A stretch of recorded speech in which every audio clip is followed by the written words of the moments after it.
Assalamualaikum warahmatullahi wabarakatuh. Siang anak-anak, bagaimana kabar kalian semua?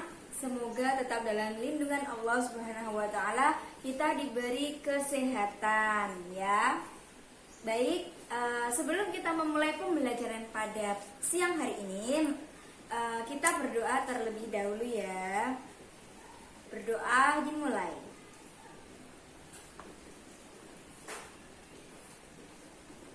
Berdoa selesai. Nah, sebelumnya ini tadi siapa yang tidak masuk? Ya. Siapa lagi? Tino, ya. Mama, Rena, oh iya si kembar. Oke, cuma itu saja. Berarti yang lain masuk ya. Baik, sudah.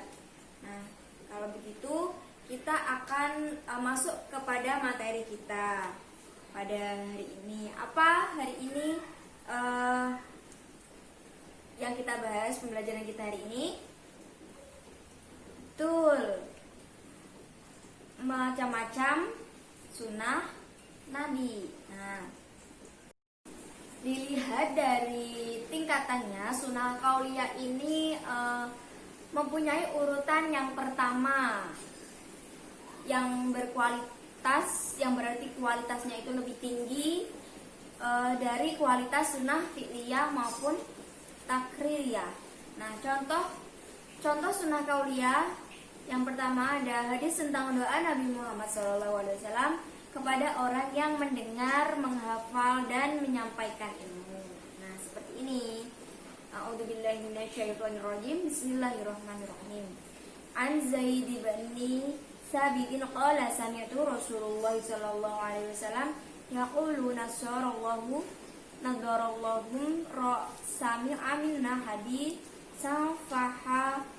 fahafidahu hatta yubalighahu farubbu hamili fiqhin illa man huwa aqahu mir warubbi hamili fiqhin laisa bifaqihi ruah Abu Dawud.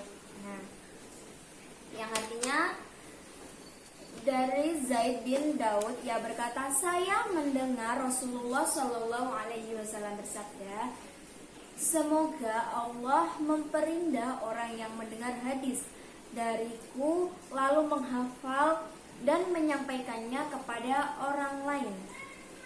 Berapa banyak yang orang menyampaikan ilmu kepada yang lebih berilmu, dan berapa banyak pembawa ilmu yang tidak berilmu. Hadis riwayat Abu Dawud. Nah, itu tadi sebagian hadisnya dari qauliyah, sunnah qauliyah ya.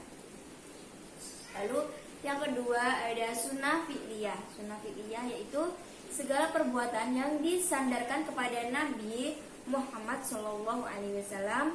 Kualitas sunnah fi'liyah ini menduduki tingkat kedua. Tingkat kedua setelah sunnah apa tadi?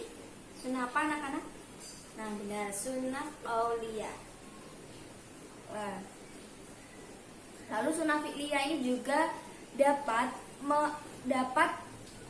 maknakan sunnah Nabi yang berupa perbuatan Nabi yang diberitakan oleh para sahabat mengenai soal-soal ibadah dan lain-lain, seperti melaksanakan sholat manasik haji dan lain-lainnya. Nah, untuk mengetahui hadis yang termasuk kategori ini, nah yang pertama terdapat kata-kata kana yakunu atau ro'aitu, ro'aina. Nah, contoh hadisnya tentang tata cara sholat di atas kendaraan. Ini contoh hadisnya. A'udzubillahi minasyaitonirrajim. Bismillahirrahmanirrahim. An Jabir bin Abdillah qala kana Rasulullah sallallahu alaihi wasallam yusalli ala rahilatihi kaisu tawajjahat fa ida arada faridatan nazala fastaqbala qiblata muttafaqu alaih. Yang artinya dari Jabir bin Abdullah berkata, Rasulullah Shallallahu Alaihi Wasallam sholat di atas tangannya sholat di atas tunggangannya menghadap kemana arah tunggangannya menghadap. Jika beliau hendak melaksanakan sholat yang fardu, maka beliau turun lalu sholat menghadap kiblat, menghadap ke hadap kiblat ya. Terus hadis riwayat Al-Bukhari dan Muslim. Nah, lanjut saja ke yang ketiga, sunnah takririyah. Nah, sunnah takririyah itu sunnah apa sih? Ada yang tahu? Ya, coba dibaca LKS-nya Mbak Ririn. Jangan ramai sendiri ya Mbak. Coba dibaca apa itu sunnah takririyah Mbak? Ya, benar. Ya, jangan diulang ramenya ya Mbak, didengarkan dulu. Nah, nanti Ibu akan memberi pertanyaan juga di akhir pembelajaran kita. Nah, langsung sunnah takririyah. Sunnah takririyah ini menduduki sunnah yang ketiga dari macam-macam sunnah Nabi Shallallahu Alaihi Wasallam. Nah, sunnah takririyah ini adalah sunnah yang berupa ketetapan dari Nabi Muhammad Shallallahu Alaihi Wasallam terhadap apa yang datang atau dilakukan para sahabatnya. Nah, dengan kata lain, sunnah takririyah yaitu sunnah Nabi yang berupa penetapan Nabi Shallallahu Alaihi Wasallam terhadap perbuatan para sahabat yang diketahui Nabi tidak menegurnya atau melarangnya, bahkan Nabi cenderung mendiamkannya. Beliau membiarkan atau mendiamkan suatu perbuatan yang dilakukan para sahabatnya tanpa memberikan penegasan apakah beliau membenarkan atau menyalahgunakan atau menyalahkannya. Nah, di sini juga ada contohnya. Nah, contohnya hadis tentang daging dab atau sejenis biawak. Nah, ini ada cerita pada suatu hari Nabi Muhammad SAW disuguhi makanan, di antaranya daging zab atau sejenis biawak itu ya. Beliau tidak memakannya sehingga Khalid ibnu Walid bertanya, apakah daging itu haram ya Rasulullah? Nah, beliau menjawab, Bismillahirrahmanirrahim, la walakin lam yakun bi ardi qaumi fa ajidni a'afuhu qala Khalidun fajtarartuhu fa akaltuhu wa Rasulullah sallallahu alaihi wasallam yang duru ila mutaqaffaf alaihi. Nah, yang artinya tidak, akan tetapi daging itu tidak terdapat di negeri kaumku. Karena itu aku tidak memakannya. Itu Khalid berkata, lalu aku pun menarik dan memakannya sementara Rasulullah Shallallahu Alaihi Wasallam melihat ke arahku. Nah, muttafaqun alaih. Nah, jadi di sini tadi beliau mengatakan bahwa beliau tidak memakan. Rasulullah tidak memakan karena di situ, karena itu Khalid itu menyuguhkan karena beliau tidak mau, jadi Khalid yang memakannya dan Rasulullah hanya menatapnya saja, melihatnya saja. Nah, lalu yang keempat, sunnah hamiyah. Nah, sunnah hamiyah ini adalah suatu yang dikehendaki Nabi Shallallahu Alaihi Wasallam tetapi belum dikerjakan. Sebagian ulama hadis ada yang menambahkan perincian sunnah tersebut dengan sunnah hamiyah. Karena dalam diri Nabi Shallallahu Alaihi Wasallam terdapat sifat-sifat, keadaan, ahwal serta himmah atau hasrat untuk melakukan sesuatu. Dalam riwayat disebutkan beberapa sifat yang dimiliki beliau. Seperti apa? Bahwa Nabi Shallallahu Alaihi Wasallam selalu bermuka cerah, berperangai halus dan lembut, ya, tidak keras dan tidak pula kasar, tidak suka berteriak, tidak suka berbicara kotor, tidak suka mencela. Nah, juga mengenai sifat jasmania beliau yang dilukiskan oleh sahabat Anas RA sebagai berikut. Bismillahirrahmanirrahim. Ya, karena di sini banyak sekali hadis-hadisnya, jadi saya hanya menyampaikan beberapa saja, yang lain nanti bisa kalian baca sendiri ya, teman-teman. Nah, seperti ini.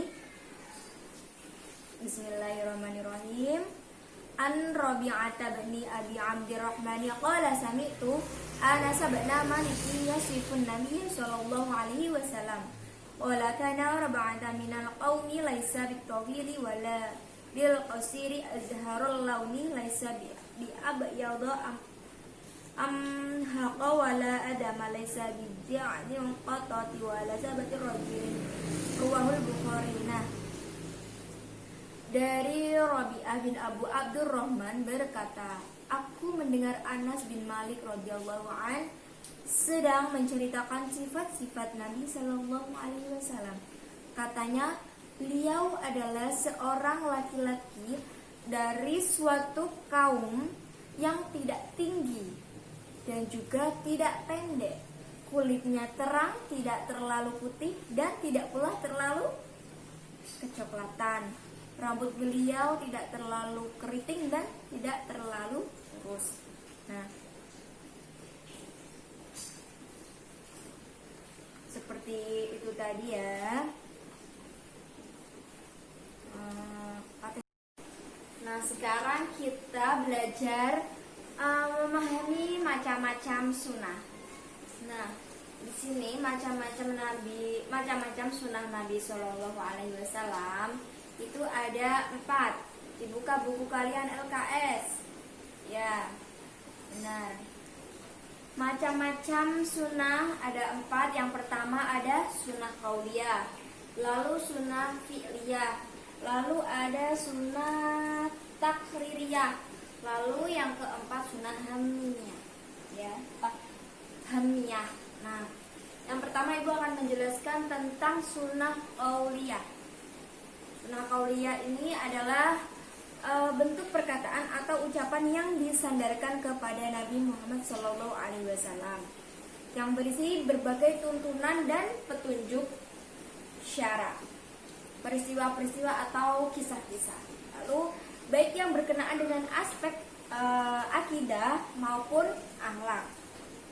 Nah, dengan kata lain sunnah qauliyah yaitu sunnah Nabi SAW yang hanya berupa ucapannya saja, baik dalam bentuk pernyataan, anjuran, perintah, cegahan maupun larangan.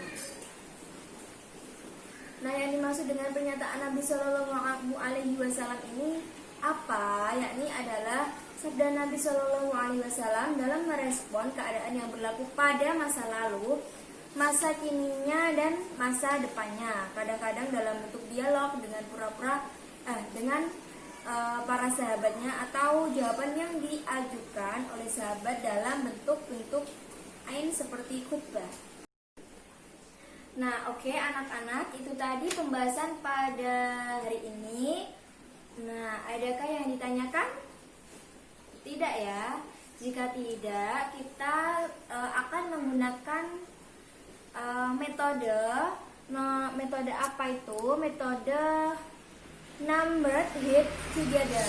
Nah, di sini nanti Ibu menyuruh kalian untuk berhitung dari 1 sampai 5. Nah, nanti setelah itu kalian di kelompok masing-masing. Nah, nanti jika Ibu memberi pertanyaan kepada kelompok 3 atau 2 atau 1, nanti silakan perwakilan nanti menjawab dari pertanyaan yang sudah Ibu siapkan. Nah, sudah siap semuanya? Sudah kan? Nah, ayo hitung kelompok. Ayo dihitung dari sana, pojok sana. Ya, 1, 2, 3, 4, 5, 1, 2, 3. Nah, sudah ya. Nah, sekarang Ibu akan memberikan soal kepada nomor 1. Nah, jelaskan pengertian qauliyah. Nah, yang kelompok 2 jelaskan pengertian sunnah fi'liyah.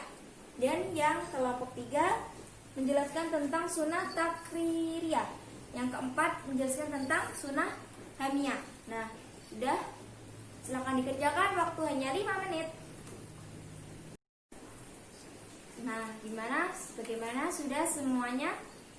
Ya. Apa? Coba kelompok 3 apa? Nah, betul, kelompok 1. Nah, 2. Yang 4, kelompok 4.